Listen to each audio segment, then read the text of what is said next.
Hey guys, Adam here, CarStio72, checking in after several months after I installed my 034, the Motorsport grade mounts in the Streetsport density, so the kind of softer of the two Motorsport mounts, the big boy mounts or big girl mounts. You know, they've had plenty of time to break in. It's been several thousand miles, a track day, a couple autocrosses. So if they're gonna, they basically softened up to the extent that they're going to, in my opinion. I can tell you when I installed them, the day I installed them and backed it out of the garage, I said, holy shit, I don't know if that was a good idea. They vibrated a lot. Now it's much more mellow.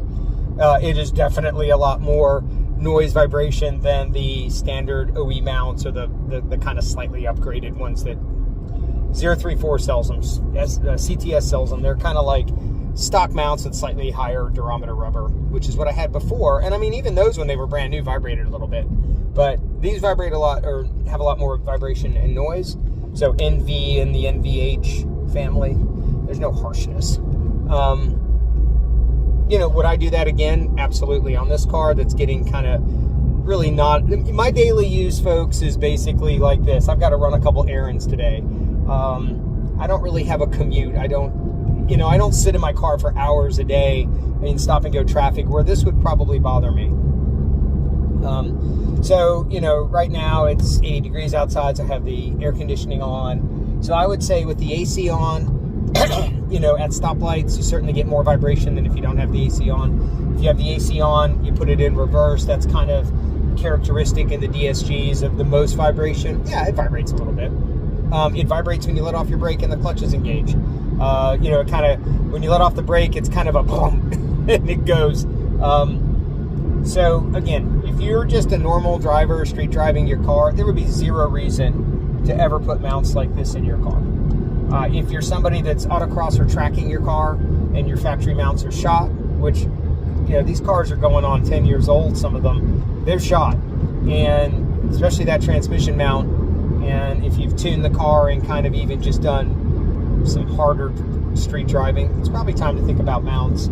I would suggest you just go with, just either OE mounts, or maybe go with the slightly upgraded style like I had. The density line is 034 calls them. There's other brands that sell the same mount. They all come out of the same factory, is my guess. The other thing to keep in mind is, and of course I'm not going to test this, is I have a lot of dog bone stuff going on. So I have the full 034.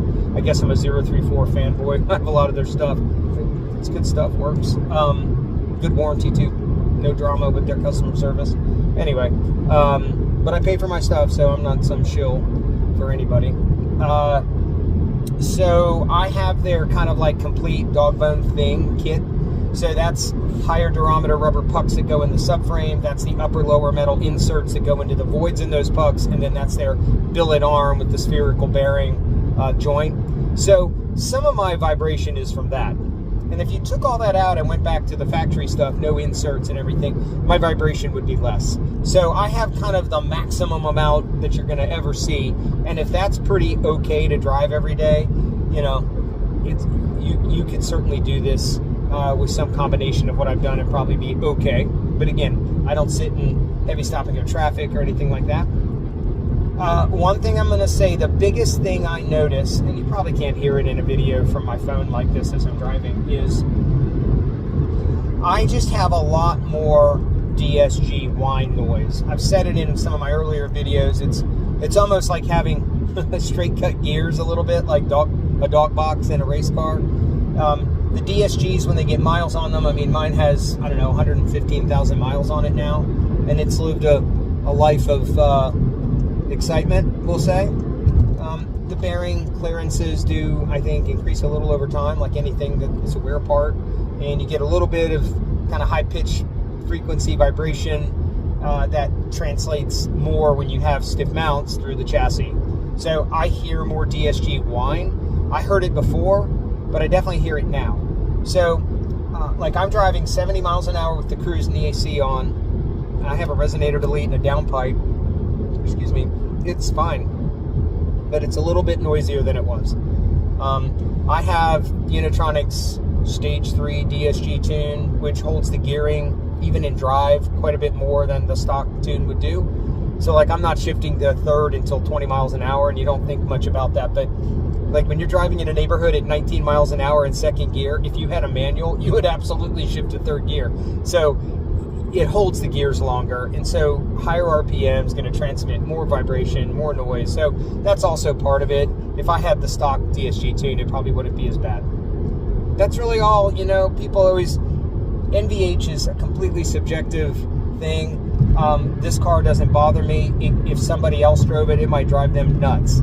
So it goes back to what I said earlier. If you're not tracking your car or doing some sort of motorsport with your car, why, you know, there's really no reason to do this stuff. I mean, these are all-wheel, like mine's all-wheel drive. If you have an all-wheel drive, Sport Wagon, All-Track, or Golf R, your car already kind of dead hooks because it's all-wheel drive when you launch it. If you have a GTI or a front-wheel drive car, you know, some of this stuff becomes more of an issue because you're trying to stop the motor from jerking around as you launch, which reduces wheel hop. So if that's you, you know, if a GTI, yeah, mounts could be a bigger deal to you to try to keep things sorted out when you tune them and put IS38s and bigger turbos on a front-wheel drive car. So for this car, it really was just kind of part of it's got higher mileage on it. I needed new mounts because my transmission mount, the second mount I had, which was the 034 when we shot, and by the way, 034 has a lifetime warranty, and they honored it. They gave me whatever I paid for those original mounts, about $250, I think, or maybe they were $300, I can't remember. They gave me that discount off the new mounts. So the new mounts, which are quite expensive, I think they're like $900, cost me like $600. The other popular mounts people use are BFI. They have like a stage 1 or a stage 2. I would say what I have is probably pretty close to what they call stage 2 or like a race mount. The BFI mounts are polyurethane. A lot of people really like them. Polyurethane isn't always the greatest material to make things like this out of, but there's guys that have been using those mounts for years and love them. So yeah, big boy mounts, big girl mounts are kind of fun. They definitely make the car more, like driving it, more visceral experience. There's a little bit more noise and vibration. It's kind of fun. So that's it. Again, you know, your mileage may vary. You might do something like this and hate it, but you know, if you're kind of heavily modified your MQB, this is a pretty sweet upgrade to kind of really give you that direct feel when you step on the gas. Bye. One thing I forgot on the mounts. The other thing that changed, there is a deceleration vibration. It's not all the time.